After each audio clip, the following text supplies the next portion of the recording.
Bien, mesdames, messieurs, chers amis de la presse française et internationale, je suis très heureuse, de vous retrouver pour cette rencontre habituelle de début d'année qui nous permet une fois par an de nous retrouver, non pour commenter l'actualité, comme c'est le cas habituellement, non pour je ne sais quelle petite polémique, comme cela arrive parfois, mais pour regarder la situation avec un peu de recul et de décontraction.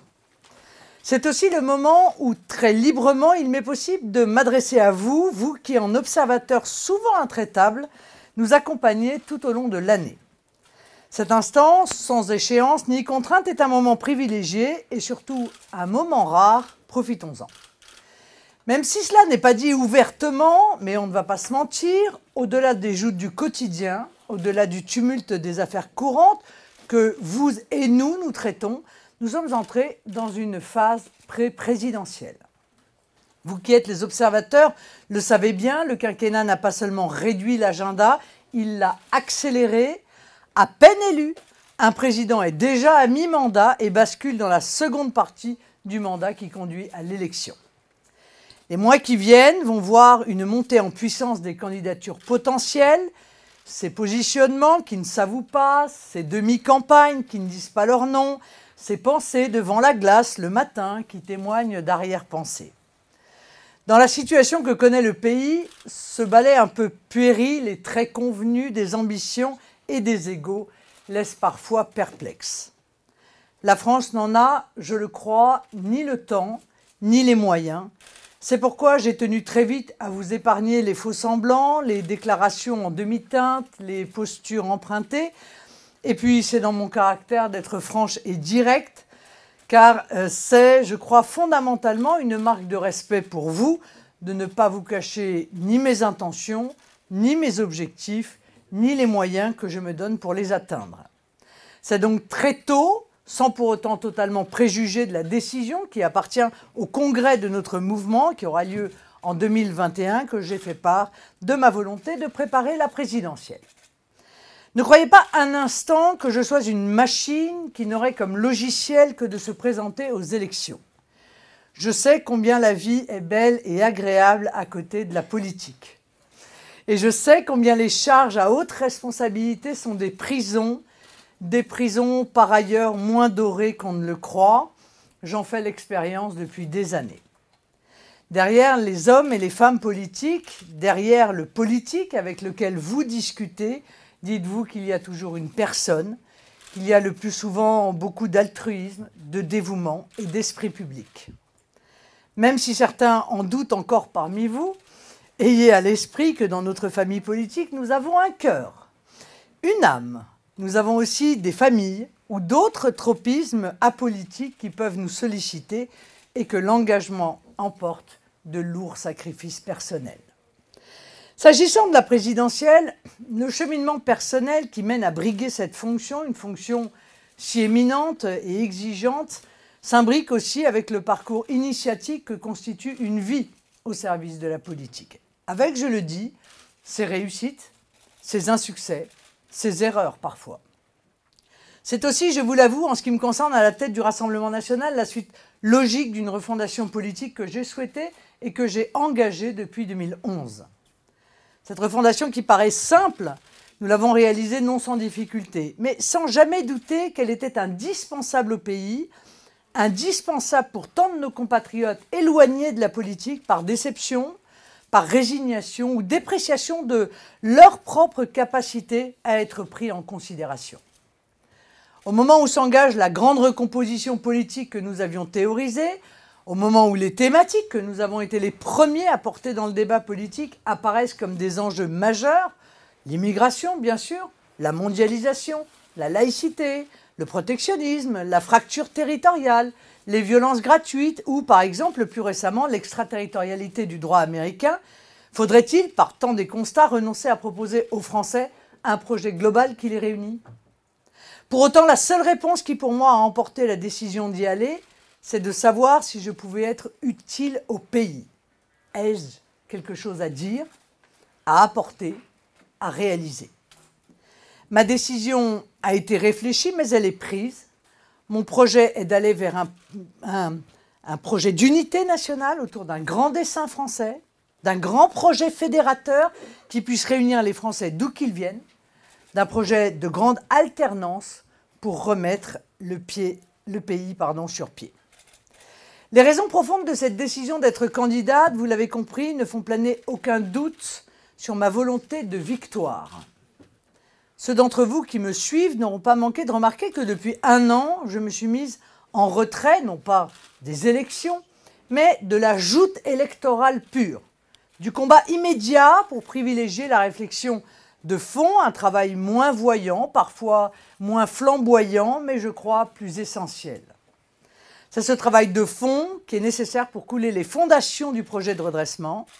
C'est ce travail de fond qui forgera l'ossature du rassemblement au-delà de notre famille politique. Cet éloignement, je ne le fais pas par calcul, mais par instinct, pas par timidité, ce n'est pas trop mon genre, mais par exigence.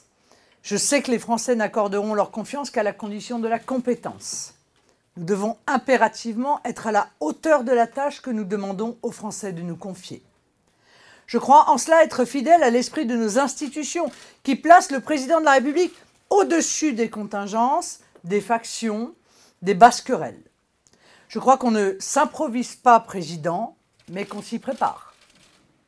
À l'élection européenne, cet effacement relatif a permis, et je l'avais souhaité, l'émergence de nouveaux talents, et notamment de jeunes talents, mais aussi la mise en lumière de personnalités venues d'autres horizons. L'élection municipale, par son exigence technique et politique, sera de ce point de vue un formidable révélateur de nouvelles personnalités de notre mouvement. Je ne doute pas que les jeunes visages que vous avez vus à la tribune ou dans la salle dimanche à la Maison de la Chimie, mais aussi ces visages que vous pourrez croiser dans les campagnes que vous couvrirez, seront demain les nouveaux Jordan Bardella, ces généraux de 23 ans qui n'ont jamais connu une France heureuse, mais qui aspirent à la construire, quitte à y sacrifier le confort d'une vie tranquille et une partie de l'insouciance de leur jeunesse. Pour ceux qui y voient, avec une condescendance regrettable, un engagement de seconde zone, je voudrais leur dire avec le cœur d'une mère, être jeune n'est pas toujours une qualité, mais ce n'est jamais un défaut. Vous l'avez compris, c'est l'autre aspect du travail de fond que nous menons, je l'ai dit à Paris à la Convention, nous travaillons à faire émerger une nouvelle élite, celle qui remplacera ce monde vétuste qui, vous le constatez encore mieux que nous, se dissout devant nous. Un effort tout particulier sera engagé au sein du parti pour la formation des cadres, des élus et bien sûr, dès avril 2020, des candidats au régional et au départemental. Je ne vais pas vous mentir, la grandeur de notre mouvement est de faire de simples citoyens que rien n'appelait ni à des fonctions publiques, ni même à des fonctions électives, des acteurs politiques. Si nous voulons réconcilier les politiques avec le pays, si nous voulons inscrire la nation dans un grand projet collectif, cette œuvre démocratique est vitale. À l'heure des Gilets jaunes, c'est l'honneur de notre mouvement de permettre ce travail civique de promotion d'une nouvelle élite issue du peuple. Le pays a besoin que chacun puisse s'exprimer, se sentir représenté, c'est-à-dire respecté. Gardez-le à l'esprit lorsque vous serez tenté par des jugements rapides, ironiques, ou définitif. Sachez garder de l'indulgence pour les faux pas, les maladresses ou les bévues dues à l'inexpérience. Pour moi, la politique, ce n'est ni un jeu, ni la guerre. C'est un mouvement de respiration citoyenne auquel ceux qui le souhaitent peuvent prendre part. Trop de pays vivent les drames, le drame d'ailleurs, des drames, pour ne pas avoir conscience du privilège dont nous jouissons de plusieurs siècles de culture démocratique. C'est à vous concrètement qu'il appartient que tous les citoyens puissent y avoir accès de manière égale et relativement impartiale. C'est là aussi la noblesse et l'honneur de votre profession.